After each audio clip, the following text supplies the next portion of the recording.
Hello everyone, welcome back to Udayata legal. आज हम बात करेंगे इंडियन कॉन्स्टिट्यूशन का सबसे बड़ा legal battle article 368 and article 13 के बीच एंड इसके through doctrine of basic structure आया था। चलिए हम ये सीरीज स्टार्ट करते हैं। पहला केस है शंकरी प्रसाद वर्सेस यूनियन ऑफ इंडिया।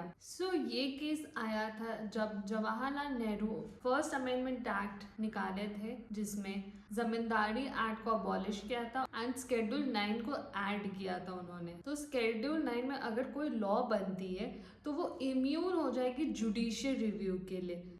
इसमें ये क्वेश्चन अराइज हुआ था कि आर्टिकल 368 जो अमेंडमेंट का बात करता है, वो अमेंडमेंट फंडामेंटल राइट्स को भी अमेंड कर सकता है कि नहीं, because according to first amendment act right to property violate हो रही थी, जो उस समय फंडामेंटल राइट थी। इस केस में कोर्ट ने फर्स्ट अमेंडमेंट एक्ट को वैलिड समझा था, बोला था कि पार्लियामेंट फंडामेंटल राइट्स को अमेंड कर सकता है, part 3 of constitution of India को अमेंड कर सकता है।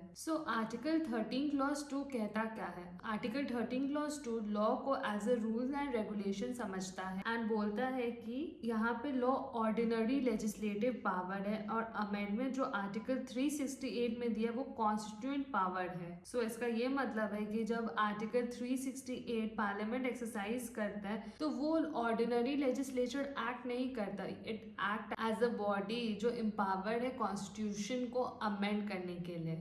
यहाँ पे कोर्ट ने doctrine of harmonious construction principle apply किया था टू इंटरप्रेट आर्टिकल 13 क्लॉज 2 और आर्टिकल 368 जो बात करता है ordinary power and constituent power के बारे में। दूसरा केस है Sajjan Singh versus state of Rajasthan. इस केस के थ्रू राजस्थान गवर्नमेंट ने एक लैंड रिफॉर्म एक्ट इनैक्ट किया था, जिसके थ्रू रीडिस्ट्रीब्यूशन ऑफ लैंड होगा एंड ये चेंजेस लाया गया था 17th अमेंडमेंट एक्ट से एंड इसकी जितनी भी लॉज थी वो 9th शेड्यूल में ऐड हो गई थी। और जैसे मैंने पहले बताया कि अगर 9th शेड्यूल में कोई लॉ ऐड होती है तो वो अमेंड नहीं हो सकती है। यहाँ पे जो सज्जन सिंह थे उसने ये लैंड रिफॉर्म को चैलेंज किया था कोर्ट में। इसमें ये क्वेश्चन अराइज हुआ था कि क्या 17th अमेंडमेंट एक्ट वैलिड है और जो लॉ इंक्लूडेड आर्टिकल 13 क्लॉज 2 में उसको हम कॉन्स्टिट्यूशनली अमेंड कर सकते हैं क्या, और पार्लियामेंट के पास राइट है फंडामेंटल राइट्स को अमेंड करने की। ये सारे इश्यूज अराइज हुए थे इस केस में। इस केस में 3:2 बेंच की वर्डिक्ट आई थी और सुप्रीम कोर्ट ने 17th अमेंडमेंट एक्ट को वैलिड कहा और ये भी कहा कि पार्लियामेंट के पास राइट है under article 368 to amend any part of the constitution, क्योंकि फ्रेमर्स ऑफ कॉन्स्टिट्यूशन ने कोई ऐसी एक्सप्लिसिट रेस्ट्रिक्शन अमेंडमेंट में पुट नहीं की थी कॉन्स्टिट्यूशन में, और कहा कि 17th अमेंडमेंट एक्ट एक अग्रेरियन जस्टिस के लिए है और ये कोई भी गलत नहीं है, ये एक वैलिड अमेंडमेंट है। एंड जो माइनॉरिटी जजेस तो उन्होंने कहा कि बेसिक स्ट्रक्चर ऑफ कॉन्स्टिट्यूशन बचाना बहुत जरूरी है। हमारा तीसरा केस है IC Golaknath versus state of Punjab. इस केस में फिर से 17th अमेंडमेंट को चैलेंज किया गया था और बोला था it violates article 14, article 19 and article 31 जो एक फंडामेंटल राइट थी पहले, that is right to property. इसमें भी सेम इशू थी, is 17th amendment act valid? क्या आर्टिकल 368 अमेंड कर सकता है फंडामेंटल राइट्स को? यहाँ पे 11 जज बेंच बैठी थी और यहाँ पे 6:5 मेजोरिटी पे वर्डिक्ट आई थी। यहाँ पे जस्टिस सुभा रॉय ने जजमेंट डिलीवर किया था मेजोरिटी में and it was held that fundamental rights are sacrosanct and beyond the reach of parliament amending power. इसका ये मतलब है कि पार्लियामेंट अमेंड नहीं कर सकता है फंडामेंटल राइट्स को। ये भी कहा था कि आर्टिकल 368 प्रोसीजर फॉर अमेंडमेंट देता है, ये राइट नहीं देता कि आप फंडामेंटल राइट को अमेंड कर सकते हो। और यही इंस्टेबिलिटी को हटाने के लिए कोर्ट ने अप्लाई किया डॉक्ट्रिन ऑफ प्रोस्पेक्टिव ओवररूलिंग। इस डॉक्ट्रिन के थ्रू कोर्ट ने ये कहा कि ये जजमेंट आगे वाले अमेंडमेंट्स के लिए वैलिड होगा, पीछे वाले अमेंडमेंट्स के लिए नहीं। जैसे आर्टिकल 17 वाले अमेंडमेंट में ये जजमेंट अप्लाई नहीं होगी।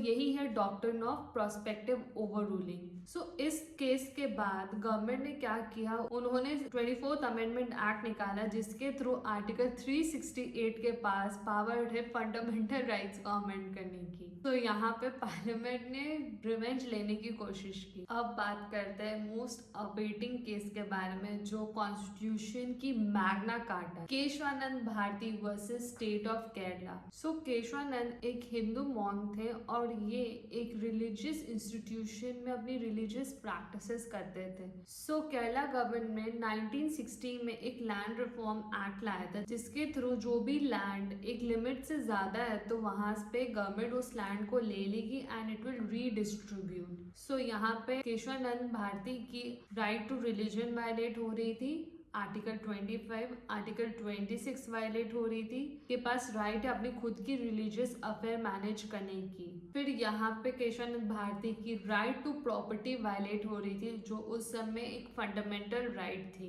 और ये जो लैंड रिफॉर्म केरला गवर्नमेंट आई थी, उसको ना 9th शेड्यूल में डाल दिया गया। अगेन वो अमेंड नहीं हो सकती है, वो जुडिशियल रिव्यू नहीं हो सकती है। और 24th अमेंडमेंट एक्ट आ गई थी, जिसके थ्रू पार्लियामेंट के पास राइट है कोई भी पार्ट ऑफ कॉन्स्टिट्यूशन को अमेंड करने के लिए। सो ये सारे इश्यू लेके केशवानंद भारती गए कोर्ट में और यहाँ पे 13 जज बेंच की जजमेंट पास होती है। यहाँ पे 2 मेजर इशू थी, वही सेम, क्या पार्लियामेंट के पास राइट है फंडामेंटल राइट को अमेंड करने का, और क्या कोई लिमिटेशन है जो पार्लियामेंट के इस पावर को लिमिट कर सके। सो 7:6 की जजमेंट आती है और कोर्ट ये हेल्ड करता है कि पार्लियामेंट के पास राइट है फंडामेंटल राइट्स को अमेंड करने की, पर उसको बेसिक स्ट्रक्चर ऑफ कॉन्स्टिट्यूशन को वो छू नहीं सकता। जो कॉन्स्टिट्यूशन की कोर वैल्यूज है उसको टच नहीं कर सकता पार्लियामेंट। सो इस केस के थ्रू बेसिक स्ट्रक्चर को इम्पोर्टेंस दिया गया और बोला कि पार्लियामेंट कॉन्स्टिट्यूशन के ऊपर नहीं हो सकता, उसके कोर वैल्यूज वायलेट नहीं कर सकते, आप कॉन्स्टिट्यूशन के फाउंडेशन को आप चेंज नहीं कर सकते।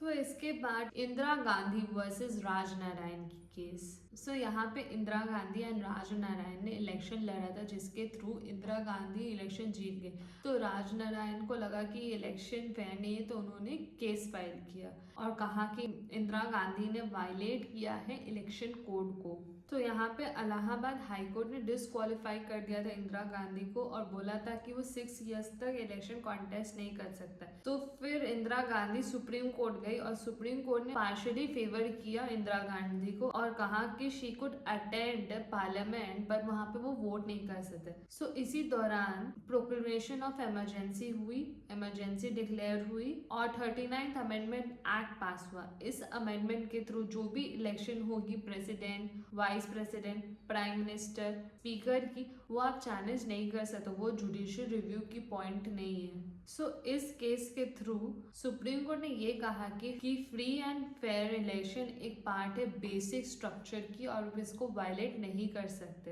तो इसके थ्रू 39th अमेंडमेंट एक्ट को अनकॉन्स्टिट्यूशनल कहा गया और बोला गया कि जुडिशियल रिव्यू एक कोर एलिमेंट है बेसिक स्ट्रक्चर की, ये कॉन्स्टिट्यूशन की एक कोर एलिमेंट है। सो पार्लियामेंट यही नहीं रोकी, वो आती है 42nd अमेंडमेंट एक्ट से। सो इस अमेंडमेंट के थ्रू डीपीएसपी को ज्यादा इंपॉर्टेंस मिलेगी फंडामेंटल राइट के अकॉर्डिंग और जो जुडिशियल रिव्यू है उसको लिमिट कर दिया जाएगा। सो सिंपली पार्लियामेंट को एक अनलिमिटेड पावर चाहिए थी। सो ये चैलेंज हुआ Minerva mills versus union of India case में। सो यहाँ पे मिनर्वा मिल्स एक कर्नाटका की कंपनी है जो नेशनलाइज हो गया था गवर्नमेंट पॉलिसी के थ्रू। सो इधर कोर्ट ने ये हेल्ड किया कि पार्लियामेंट के पास राइट नहीं है बेसिक स्ट्रक्चर को वायलेट करने की और जो भी पावर पार्लियामेंट को आर्टिकल 368 के थ्रू मिलता है वो लिमिटेड पावर है, वो अनलिमिटेड पावर नहीं है। और जो न्यू क्लॉजेस ऐड हुए थे उसको